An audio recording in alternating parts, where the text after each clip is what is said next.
Hello दोस्तों, स्वागत है आपका डे 12 में। हम 30 डे जो इंपॉर्टेंट नोट सीरीज चल रही है उसमें आज 12वें दिन पे हैं। ठीक है, तो चलिए शुरू करते हैं अपना। आज जो पहला टॉपिक हमारा कोलिफॉर्म बैक्टीरिया के ऊपर है। ठीक है, तो इसकी प्रॉपर्टीज़ हम पढ़ लेते हैं जल्दी से।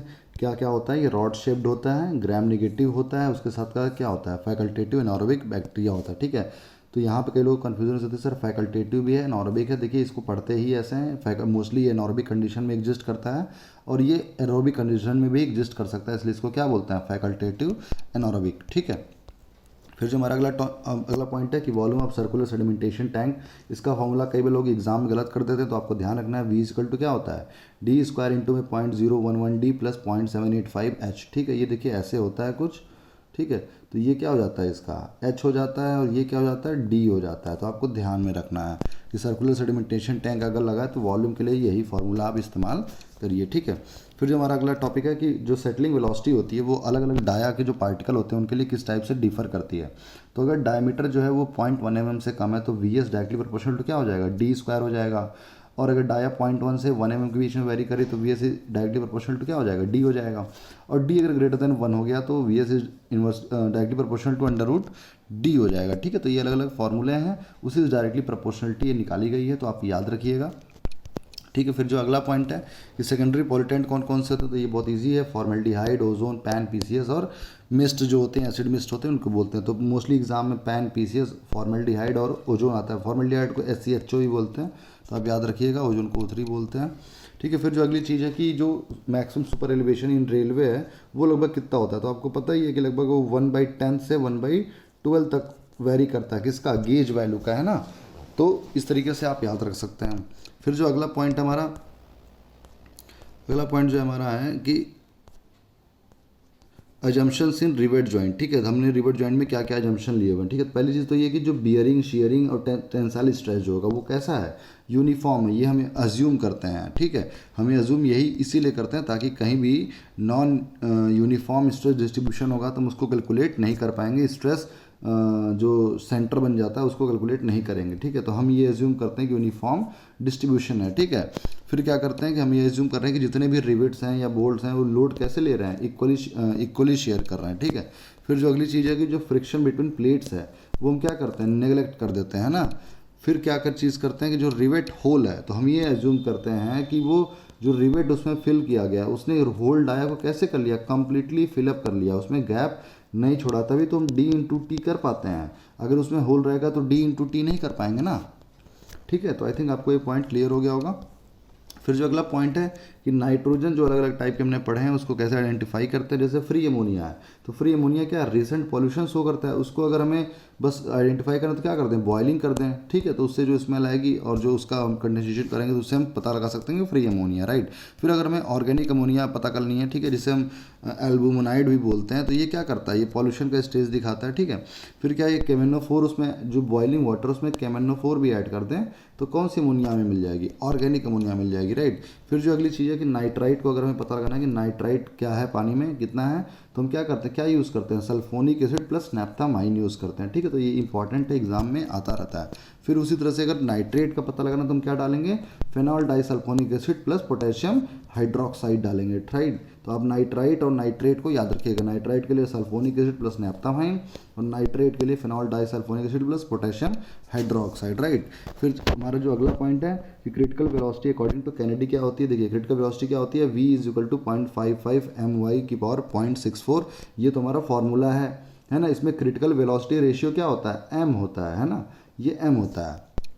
अब ये जो वेलोसिटी हम कैलकुलेट कर रहे हैं, ठीक है, तो अब देखिए क्या है कि y तो जो डेप्थ होती है वाटर की वो ले लेते हैं, तो m जैसे क्रिटिकल वेलोसिटी रेशियो, इसका मतलब क्या होता है, जो एक्चुअल वेलोसिटी है और जो क्रिटिकल वेलोसिटी दोनों का जो रेशियो क्या होगा, m होगा। और m की वैल्यू ज़्यादा होगी किसके लिए, कोर्सर पार्टिकल की। ठीक है, तो आपको ध्यान रखना है, जैसे m की वैल्यू क्या होगी, ज़्यादा होगी किसके लिए, कोर्स पार्टिकल के लिए, है ना, 1 की तरफ ज़्यादा जाएगी, 1.1 लगभग होती है। फिर जो उसमें एक इंपॉर्टेंट चीज़ ये है कि जैसे मान लीजिए कि अगर हमारा जो critical velocity ratio less than 1 हो गया है ना, तो लेस देन 1 होने का मतलब क्या है कि जो एक्चुअल वेलोसिटी वो कम है क्रिटिकल वेलोसिटी से, तो क्या हो जाएगा, वहाँ पे सिल्टिंग हो जाएगी। और अगर critical velocity ratio greater than 1 तो क्या हो जाएगा, स्काउरिंग हो जाएगी। और अगर m इज इक्वल टू 1 है, मतलब सेक्शन क्या है, एकदम रिजीम में है, कोई सिल्टिंग भी नहीं होगी और कोई स्काउरिंग भी नहीं होगी, ठीक है। तो आप ध्यान रखिएगा। और एम की वैल्यू क्या होगी, कोर्सर पार्टिकल के लिए ज़्यादा होगी। फिर बात करते हैं तरजागी की। जो उसने फुटिंग का जो अज्यूम किया है, तो उसमें उसने 3 जोन बनाए हैं। एक तो जस्ट फुटिंग के नीचे है, एक रेडियल शेयर जोन है और एक पैसिव जोन है, ठीक है। तो तीनों कौन कौन से जोन होते हैं आपको याद रखने, एग्जाम में डायरेक्टली क्वेश्चन आ सकता है, ठीक है। कि जो पहला ही जोन होता है वो कौन सा होता है, इलास्टिक इक्विलिब्रियम का जोन होता है, जो फुटिंग के जस्ट नीचे ट्रायंगुलर शेप में होता है। फिर यहाँ से ऐसे एक्सटेंड करता है, इसको रेडियल शेयर जोन बोलते हैं। ये लॉग लॉग स्पाइरल टाइप का होता है, तो ये रेडियल शेयर जोन होता है। फिर उसके बाद का जो जोन होता है, जो अप टू ग्राउंड जो फुटिंग लेवल तक जाता है, वो कौन सा होता है, रैंकाइन पैसिव जोन होता है। तो अभी ये रैंकाइन पैसिव जोन है, ये वाला और ये वाला। तो अगर ये रैंकाइन पैसिव जोन है तो इसका मतलब ये जो थीटा बन रहा होगा, थीटा की वैल्यू क्या होगी, 45 माइनस 5/2 हो जाएगी, है ना। तो आपको अगर पता है, अगर ये रैंकाइन एक्टिव जोन होता तो ये थीटा की वैल्यू कितनी हो जाती, 45 प्लस 5/2 हो जाती। तो इस तरीके से आप ध्यान रख सकते हैं। कई बार क्वेश्चन आता है कि जो जोन होता है जो फुटिंग तक से लेके ग्राउंड लेवल तक एक्सटेंड करता है, वो कितना थीटा बनाता है हॉरिजॉन्टल से। तो आपको याद रहना चाहिए कि 45 माइनस 5/2, क्योंकि रैंकाइन पैसिव जोन होता है, राइट। ये याद रहना चाहिए आपको। फिर जो हमारा अगला पॉइंट है, कि कहाँ गया, हाँ।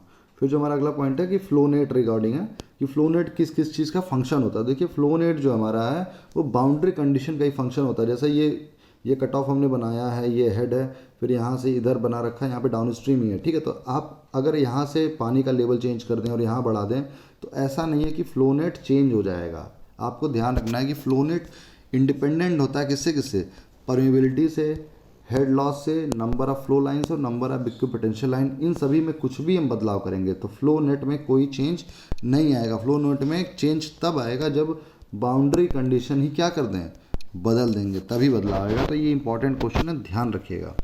फिर 3 इंच आर्च की बात करें कि अगर डिफरेंट लेवल पे उसके दोनों सपोर्ट हैं तो फॉर्मूला क्या क्या होता है। जैसे सपोज करिए कि एक 3 इंच आर्च है, ऐसे जा रहा है, यूडीएली लगा हुआ है, ठीक है। दोनों इसके देखिए सपोर्ट डिफरेंट लेवल पे हैं। एक H1 हाइट पे है और एक H2 हाइट पे है, ठीक है। दोनों के बीच में जो क्राउन है, क्राउन से डिस्टेंस भी क्या है, L1 L2 है। तो अगर हमें निकालना हो कि L1 कितना होगा तो आप निकाल सकते हैं। L1 इक्वल टू क्या हो जाएगा, L अंडर रूट में H1 अपॉन अंडर रूट में H1 plus under root H2। Similarly L2 भी आप कैलकुलेट कर सकते हैं, L under root S2 upon under root H1 plus under root S2। और इसी तरह से अगर आपको पूछ दिया जाए कि हॉरिजॉन्टल थ्रस्ट का फॉर्मूला क्या होगा, तो आप simply WL square upon 2 into under root H1 plus under root H2 का होल स्क्वायर आप करके कैलकुलेट कर लेंगे। वो चीज़ें यहाँ पे नीचे लिखी हुई हैं, ठीक है। H इक्वल टू क्या, WL square upon 2 under root H1 plus under root H2 का होल स्क्वायर। ये फॉर्मूला आपको कुछ ध्यान से में लग रहा होगा।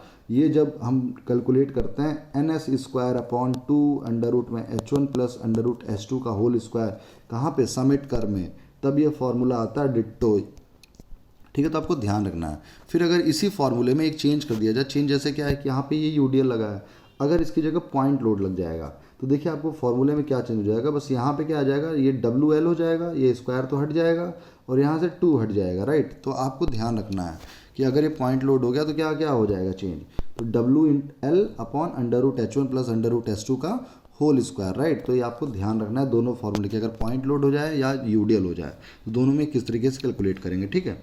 फिर अगर आपको इसकी PDF चाहिए तो आप मेरे टेलीग्राम चैनल सिविल कंसोलिडेटेड से इसको ऑब्टेन कर सकते हैं, ठीक है। और चैनल पे पहली बार तो प्लीज़ चैनल को सब्सक्राइब भी करिए, ठीक है। फिर बात करते हैं एनारोबिक मेथड के एडवांटेजेस क्या हैं। देखिए एनारोबिक मेथड के बहुत सारे एडवांटेज हैं कि लेस एनर्जी रिक्वायर्ड होती है, तो इसको एनर्जी इफिशिएंट मेथड भी बोल सकते हैं एनारोबिक के कंपेरिजन में, क्योंकि एनारोबिक में बराबर एनर्जी देनी पड़ती है, मिक्सिंग करनी पड़ती है, एरोबिक कंडीशन बना के रखनी पड़ती है, तो वहाँ पे एनर्जी ज़्यादा लगती है। फिर इसमें लेस बायोलॉजिकल स्लज भी जनरेट होता है, और उससे बड़ी चीज़ क्या है कि फीवर न्यूट्रिएंट रिक्वायर्ड होता है ना, क्योंकि एनॉर्बिक कंडीशन डेवलप हो गई हैं। और फिर क्या है, ईजी हैंडलिंग ऑफ स्लज है, और एरोबिक कंडीशन में क्या होती है, दिक्कत होती है ना। तो इसलिए ध्यान रखिएगा। फिर डिग्री ऑफ रिएक्शन की बात करेंगे तो डिग्री ऑफ रिएक्शन क्या होता है, change in pressure energy inside runner upon change in total energy inside runner, ठीक है। तो आपको ध्यान रखना है कि जो प्रेशर एनर्जी में चेंज हो रहा है रनर में डिवाइडेड बाय जो टोटल एनर्जी चेंज हुई है रनर में, तो दोनों के बीच का जो रेशियो होता है वो क्या होता है, ठीक है।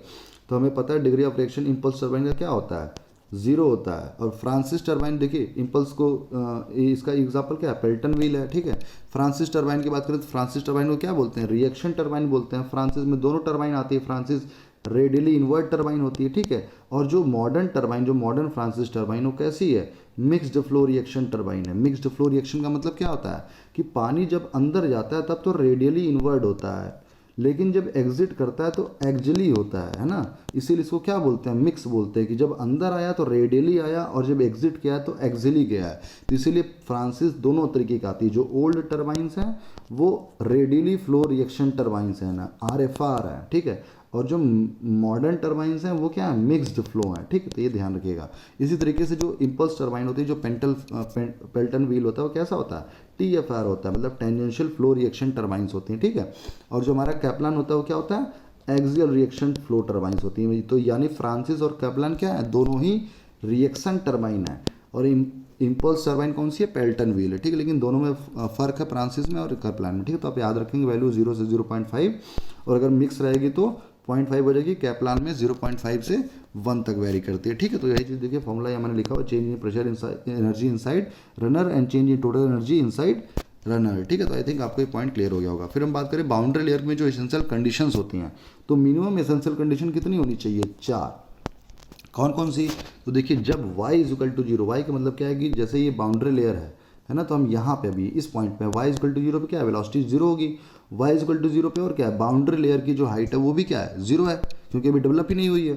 फिर अगर हम बात करें कि y is equal to delta, मतलब बाउंड्री लेयर फुली डेवलप हो चुकी है, तो ग्राफ लगभग ऐसे खड़ा जाता है। तो यहाँ पे वेलोसिटी में बहुत चेंज नहीं आता, क्योंकि वेलोसिटी किसके बराबर होती है, लगभग फ्री स्ट्रीम वेलोसिटी के बराबर हो जाती है, मतलब U99 जिसको हम बोलते हैं, लगभग उसके इक्वलेंट हो जाती है। तो इसलिए यहाँ पे क्या होता है, वेलोसिटी इक्वल हो जाती है। और y इक्वल टू डेल्टा है, तो जब वेलोसिटी लगभग इक्वल हुई तो वेलोसिटी में कोई डेप्थ के साथ अब चेंज नहीं आएगा, तो ये 0 भी हो जाएगी। तो इसलिए क्या चारों कंडीशन याद रहेगी आपको कि y इक्वल टू 0 पे वेलोसिटी 0 होगी, y इक्वल टू 0 पे क्या होगा, बाउंड्री लेयर की डेप्थ भी 0 होगी।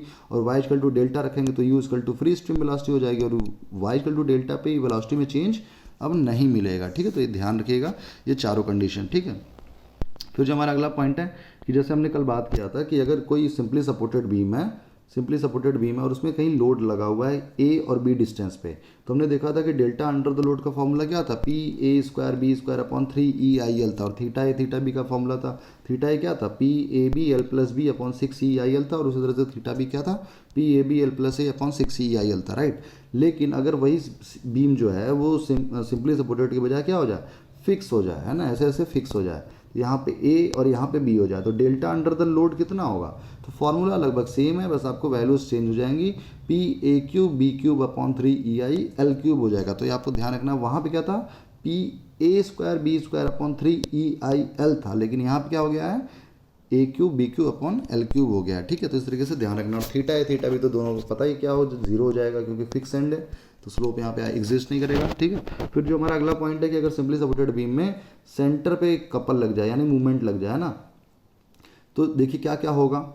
यहाँ पे बीम, रुकिए मैं इसका, देखिए बीम कुछ ऐसे जाएगी, ठीक है। तो जब ये ऐसे जाएगी तो उसका मतलब क्या है कि यहाँ पे थीटा आएगा, यहाँ पे थीटा आएगा, यहाँ पे थीटा आएगा, यहाँ पे थीटा आएगा। तो ये दोनों तो थीटा इक्वल होंगे और ये दोनों थीटा की वैल्यू अलग होगी, है ना। तो अब वो क्या क्या चीज़, देखिए थीटा ए और थीटा बी की वैल्यू क्या हो जाएगी, ml/24EI, है ना, ml/24EI। कौन कौन से थीटा की, इस थीटा की और इस थीटा की वैल्यू क्या हो जाएगी, ml/24EI। और हमें पता है कि यहाँ पे क्या, थीटा दोनों कंबाइंड हो जाएगा, तो यहाँ पे वैल्यू इसकी जस्ट आधी हो जाए, मतलब इंटू ट्वाइस हो जाएगी, है ना। तो ml/12EI हो जाएगा, राइट। थीटा सी की वैल्यू क्या हो जाएगी, ml/12EI। तो यहाँ पे आपको ध्यान रखना है कि यहाँ पे सी पे क्या आएगा, डिफ्लेक्शन नहीं आएगा, सी पे स्लोप एग्जिस्ट करेगा, ठीक है। फिर जो अगली चीज़ है कि फ्लेक्सिबल कंक्रीट किसे कहते हैं, देखिए फ्लेक्सिबल कंक्रीट में ग्रेवल होता है, सैंड होता है, एक फिलर मटेरियल होता है और 60-70 ग्रेड का बिटमन होता है। ये क्या, पिनेट्रेशन ग्रेड बिटमन है। विस्कोसिटी ग्रेड तो आपको पता है 10, 20, 30, 40 होता है, लेकिन ये कौन सा ग्रेड है, 60-70, ये पिनेट्रेशन ग्रेड है, ठीक है। तो ग्रेवल, सैंड, फिलर और बिटमन जिसमें मिला होगा, जब वो कॉम्बिनेशन बनता है तो उसको क्या बोलते हैं, फ्लेक्सिबल कंक्रीट बोलते हैं, राइट।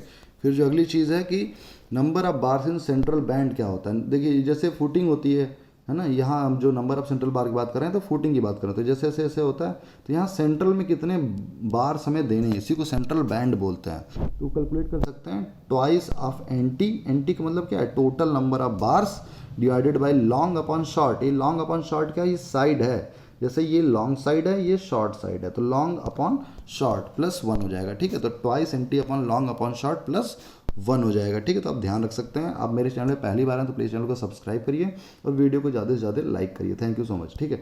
फिर अगली बात करते हैं कि मैग्नेटिक डिक्लिनेशन की, ठीक है। तो मैग्नेटिक डिक्लिनेशन जैसे कि अगर वेस्टर्न डिक्लिनेशन हमने लिया है तो वैल्यू क्या लेनी होती है, नेगेटिव लेनी होती है। ये न्यूमेरिकल में ये क्वेश्चन लोग गलत करते हैं कि कौन सा डिक्लिनेशन नेगेटिव लेना है। वेस्टर्न डिक्लिनेशन मतलब कि नॉर्थ से वेस्ट साइड में है तो नेगेटिव डिक्लिनेशन, ईस्टर्न साइड में है तो पॉजिटिव डिक्लिनेशन, ठीक है। तो आप ध्यान रखेंगे इस चीज़ को। फिर अगली बात करेंगे कि C D for sharp crested suppressed weir, जैसे कोफिशिएंट ऑफ डिस्चार्ज में निकला तो उसका डायरेक्ट फार्मूला होता है, एग्जाम में आ सकता है। जैसे क्या है, कोफिशिएंट ऑफ डिस्चार्ज का फार्मूला क्या करेंगे, 0.602 + 0.083 इंटू में H/P आपको करना है। H क्या है, हेड ऑफ वाटर है, और P क्या है, हाइट ऑफ सप्रेस्ड वियर है, ठीक है। तो आपको दोनों ही वैल्यू मिल जाएंगे एग्जाम में और डायरेक्टली आप CD कैलकुलेट कर सकते हैं, ठीक है। फिर अगली बात करेंगे जो टोटल सॉल्युबल सॉलिड्स होते हैं और इलेक्ट्रिक कंडक्टिविटी होती है, तो उसके हिसाब से इरिगेशन वाटर को हम किस तरीके से डिफाइन करते हैं। तो अगर 0 से 250 है तो क्या है, डायरेक्टली उस वाटर का यूज़ कर सकते हैं।